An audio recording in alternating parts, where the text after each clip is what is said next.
संन्यास में दो पद्धतियां हैं। एक है भद्र करवाना, मुंडन करवा लेना, और एक है आजीवन या फिर 12 वर्ष के बाद मुंडन कराना। ऐसा ये साधु की दो पद्धति है। कटिंग सेटिंग है साधु की पद्धति नहीं। या तो पूरा खड़े और या फिर पूरा मुंडन। ऐसा नहीं कि दाढ़ी मुंडन, आज ही सत्संग में कहा है दाढ़ी मुंडन ये सब सेटिंग फेटिंग के साथ, वो गृहस्थी में ठीक है, मतलब जो जैसे अन्य भागवत उपदेश आदि उसमें ठीक है, लेकिन जो विरक्त होंगे उनकी दो ही पद्धति है। महाराज जी, क्या गृहस्थ को भी ऐसा करना चाहिए या कर सकते हैं? नहीं, गृहस्थ नहीं रखा सकता है, वो दम्भ हो जाएगा, पाखंड हो जाएगा, नाटक हो जाएगा। आप अपनी पद्धति से रहिए। अब गृहस्थी में बाबा जी के बंद करने जिस देखो, जब नकली पुलिस का वेश कोई धारण करता है ना, तो असली पुलिस वाले में जब फंस जाता है, थप्पड़ मार के वर्दी उतार के उसे कानून में अंदर भेजते हैं।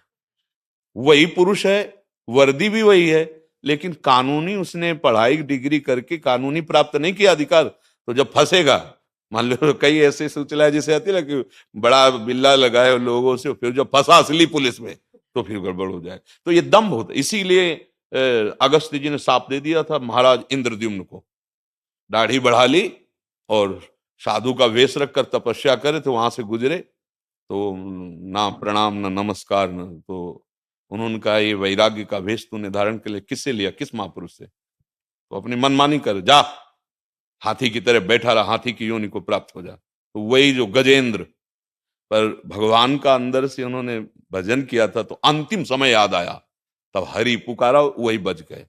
ऐसा नहीं, मनमानी नहीं कि हम बाबा जी की तरह भी नहीं, गृहस्थी में गृहस्थी की तरह रहो, विरक्ति में गृहस्थी की तरह नहीं, विरक्त की तरह रहो। आपका जैसा जो मार्ग है उसके अनुसार चलना चाहिए, है नहीं? महर्षि, आज बहुत जने देखे जाते हैं कि जैसे आपको हम सन्यास वेश है पीला या लाल, तो वो पीला ओढ़ लेते हैं या बड़ा लाल। भारी अपराध है। अब तो मनमानी तो सब लोग कर रहे हैं, आज गुरु मानी कहाँ कोई चलना चाहता है। ऐसे वस्त्र धारण करने का अधिकार नहीं है। गुरु जैसे एक बार एक लाल कपड़ा धारण किए थे, धाम में आए, तो हमने पूछा आप किस आचार्य परंपरा से जुड़े, किससे नहीं बोल पाए, तो हम कहा भाई अपराध कर रहे हो, तो आपको लोग साधु मानेंगे, आप साधु पद्धति स्वीकार नहीं किए हो, आपसे गलत काम होंगे और लिखा जाएगा कि संत जो है ऐसे से ऐसे, वो मतलब आचार्य परंपरा से कोई भी संन्यास दीक्षा नहीं हुई। हम लोगों में जब हम संन्यास में थे तो गुप्त, हमारे जैसे आर्मी के कुछ गुप्त कोर्ट वर्ड होते हैं, ऐसे हम लोगों को कोर्ट वर्ड होते हैं। आपका प्रेम पट क्या है, आपका योग पट क्या है, और नकली बोल ही नहीं पाएगा। असली तो पहले गुरु ने जब विरक्त दिया तो सिखाया है, और तत्काल बोल पड़ा। वो नहीं बोल पड़ा तो वहां कोतवाल होते थे, कोतवाल संतों में, वो गेट के अंदर नहीं घुसने देंगे, वो कपड़े उतरवा लेंगे, पाखंड नहीं, नाटक नहीं, तो नाटक करेगा सब संतों को गालियां मिली। अब धीरे धीरे ऐसा समय नहीं आ रहा है, सब स्वतंत्र हैं। गृहस्थी में आप दिन में 3 बार बदलो, कोई परेशानी नहीं, लेकिन वैराग्य में जो गुरु ने वेश दिया है आजीवन वैसे बस जितना है उतने पे। अगर जटा रखाए है तो जटा रखाए, जो श्री जी की सेवा में मुंडन कराए, क्योंकि कहीं बाल श्री जी के भोग में न चला जाए, श्री जी की सेवा। तो दो पद्धतियां हैं, तो दोनों पद्धतियों से साधक चल रहे हैं। गृहस्थी में है कि बड़ी स्वच्छ पवित्रता से आदर्श की तरह रहो, मनमानी आचरण नहीं। अच्छा, जैसे गृहस्थी में आप सेट कर सकते हो, आपको मौज है, छोटी छोटी दाढ़ी रख सकते हो, मुछ रख सकते हो, बाल रख सकते हो, लेकिन विरक्त की सेटिंग कैंची नहीं। उसके लिए फिर जैसा जग रहा है वैसे जगने दो, वैसे ही, या फिर पूरा मुंडन करवा लो, ऐसा चलता है। और मनमानी वेश बिल्कुल नहीं धारण करना चाहिए। क्यों वेश धारण करो, आपका वेश कोई निंदनीय क्या? अरे इस वेश में आप महात्मा हैं, सच्चे आचरण कीजिए। संत के मार्ग में चलना बड़ा कठिन है। संत का वेश धारण कर लेने मात्र से भगवान की प्राप्ति नहीं होती, संत मार्ग है, उस मार्ग में। तो दो मार्ग हमारे हैं, हमारे पिता मतलब प्रभु परमेश्वर ने दो, एक निवृत्ति एक प्रवृत्ति।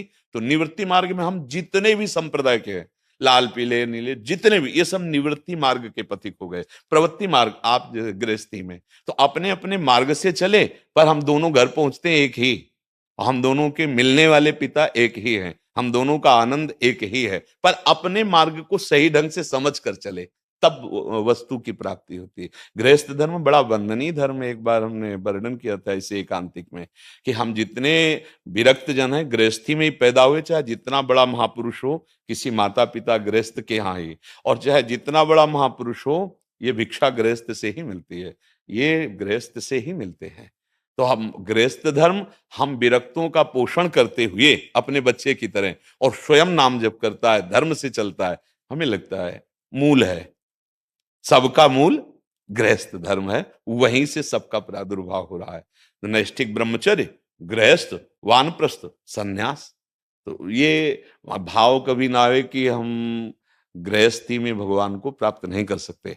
आपका वेश परम पावन है, आप अपनी मर्यादा से चलिए। अच्छा, व्यसन करना, व्यभिचार करना जो पापाचरण है, वो इसमें भी किए जा सकते हैं, इसमें भी किए जा सकते हैं, और दोनों दंडनीय होंगे। भगवत प्राप्ति इसमें भी की जा सकती है, इसमें भी की जा सकती है, और दोनों बंधनीय है। आप ग्रंथ उठाकर देखो, एक से एक महापुरुष गृहस्थी में हुए हैं। तो बात है आचरणों को सुधार कर सत चिंतन की, सत कर्तव्य कर्म की। अब वो कोई भी करे। अब हम लोगों को मतलब प्रारब्ध समझो, भगवान की कृपा समझो कि ये मार्ग मिला है, चलो अनुभव करो, और अपने अनुभव से सबको, जैसे एक दीपक से लाखों दीपक जला दिए जाएं तो पहले वाले दीपक में कोई फर्क नहीं पड़ता। ऐसे करो, सेवा दी, समाज का अन्न खाया, समाज से वस्त्र ले, समाज से पोषित हुए हो, अब समाज का पोषण करो जो तुमने कमाया है। भजन, तपस्या, साधना, ज्ञान, उसके द्वारा समाज की सेवा करो। तो हम दोनों एक ही पिता के हैं। निवृत्ति प्रवृत्ति मार्ग एक ही प्रभु को प्राप्त कराता है। वह अपने मार्ग से चले। गंदे आचरण वाला कोई भी हो, वो किसी धर्म का नहीं माना जाता। गंदे आचरण वाला किसी धर्म का नहीं होता। जो पापाचारी होता है वो किसी धर्म को नहीं, वो कहता जरूर है कि हम अमुक अमुक, नहीं। पापाचारी अधर्मी ही होता है, धर्मात्मा नहीं हो सकता। पाप आचरण करने वाला किसी भी धर्म का नहीं होता। हाँ, धर्म से चलो, भगवान की प्राप्ति सबके लिए समान भगवान है।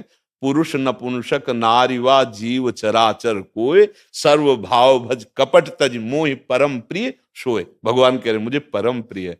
देखो, दंडकारण्य में बड़े बड़े ब्रह्म ऋषि विराजमान थे, लेकिन जो सबरी माता को प्यार मिला वो ब्रह्म ऋषियों को नहीं मिला। भगवान किसी ब्रह्म ऋषि की कुटिया में नहीं गए। आप विचार, जो थोड़ा दैन्य थे कि भगवान हम पे भी कृपा करेंगे, तो उनसे पूछ लेते थे कि सबरी माता का आश्रम किधर है, मतलब संभाषण करके देख लेते थे। और जिनको था कि मैं फलाहारी, जितेंद्री, ब्रह्म ऋषि, और वो तो हे भाव सबरी के प्रति था ना, भीलनी थी। अरे, भगवान ने देखा भी नहीं, उधर देखा भी नहीं। और माता सबरी को जो प्यार मिला, बड़े बड़े ब्रह्म ऋषियों को नहीं मिला। प्रभु सामने बैठे हैं और सबरी ऐसी भाव में भी, और उसे कुछ पता ही नहीं क्या करूं क्या न करूं। पहले तो सोचती थी प्रभु आएंगे, ऐसा करेंगे, जब प्रभु आए तो इतना भाव विकल हो गई। और शास्त्रों में भी और संतों से भी सुना है कि भगवान ने सबरी के चखे हुए बेर पाए। वो भाव से चखती है ना, कि कहीं खट्टा बेर प्रभु को ना लगे, तो प्रभु भाव पाते हैं। उनके लिए बेर और रबड़ी रसगुल्ला से थोड़ी तो मतलब है। उसमें जैसे सुदामा जी के टूटे हुए चावल के किनके, वो लोग द्वारिकाधीश पर ऐसे पा रहे थे और रुक्मिणी जी से कह रहे थे आज मुझे तृप्ति हुई है। तो भाई, तंदुलों में 56 भोग लगते हैं। सर्वलोक महेश्वर भगवान, सुदामा की वो दैन्यता और वो प्रेम, वो भगवान को प्यार। सबरी जी को जो प्यार मिला वो ब्रह्म ऋषियों को वहां दंडकारण्य के नहीं मिला। क्यों? दैन्यता, मैं नीच अधम। भगवान से कह भी रही, अधम ते अधम, अधम अति नारी, तिनमा मैं मतिमंद अघारी। प्रभु, मैं तो मतिमंद और पाप से युक्त अधम, ये भगवान को प्यारा लगता है। हनुमान जी महाराज इतने बड़े महापुरुष है, भगवान ही है, पर वो विभीषण जी को थोड़ी कह रहे मैं ज्ञानियों में अग्रगण्य, बलों में बल, ऐसा नहीं बोल रहे। बोले असमय अधम सखा सुनो, ये मोहू पर रखू। ये तो मेरे ऊपर भगवान की कृपा नहीं, वैसे तो मैं बड़ा, और है कौन, ज्ञानी नाम अग्रगण्यम बुद्धिमताम वरिष्ठम अतुलित बलधामम। ये है हमारे प्रभु की पसंद। तो जहां अगर कोई भी अभिमान हो, चाहे गृहस्थ का, चाहे विरक्ति का, जो अपने मार्ग से नहीं, तो प्रभु को नहीं प्राप्त कर सकता। और दैन्य है तो देखो, विदुरानी के घर भगवान ने क्या पाया, छिलका। गजब हो गया। कोई भी पानी के लिए तैयार होगा। विदुर जी आए, देखा कि गुदा तो फेंक रही, छिलका है, छील के ये क्या कर रही हो। भगवान ने कहा वो स्वाद लई है, वो स्वाद लई। क्यों? देहातीत अवस्था प्रेम में डूबी हुई। जो बात केवल भगवत प्रेम की है, आचरण की है, पवित्रता की है। दोनों मार्ग से भगवत प्राप्ति, गृहस्थ और विरक्त, एक दूसरे का अनुकरण करने की बात नहीं है। संतों की बात मानो और उनके अनुसार चल दो तो मंगल हो जाएगा। अब आप लाल पीला ओढ़ करके ऐसे, तो अमर्यादित चेष्टा नहीं करनी चाहिए, अपनी अपनी मर्यादा में रखना चाहिए। भगवान ने 2 मार्ग बनाए, जैसे अपने रोड में है ना कि भाई बस यहाँ से चले, साइकिल वाला यहाँ से, पैदल यहाँ से चले। ऐसी भगवान ने विधान बनाया है कि आप अपने अपने धर्म व्यवस्था के अनुसार चलो और हम मुझे प्राप्त हो जाओ।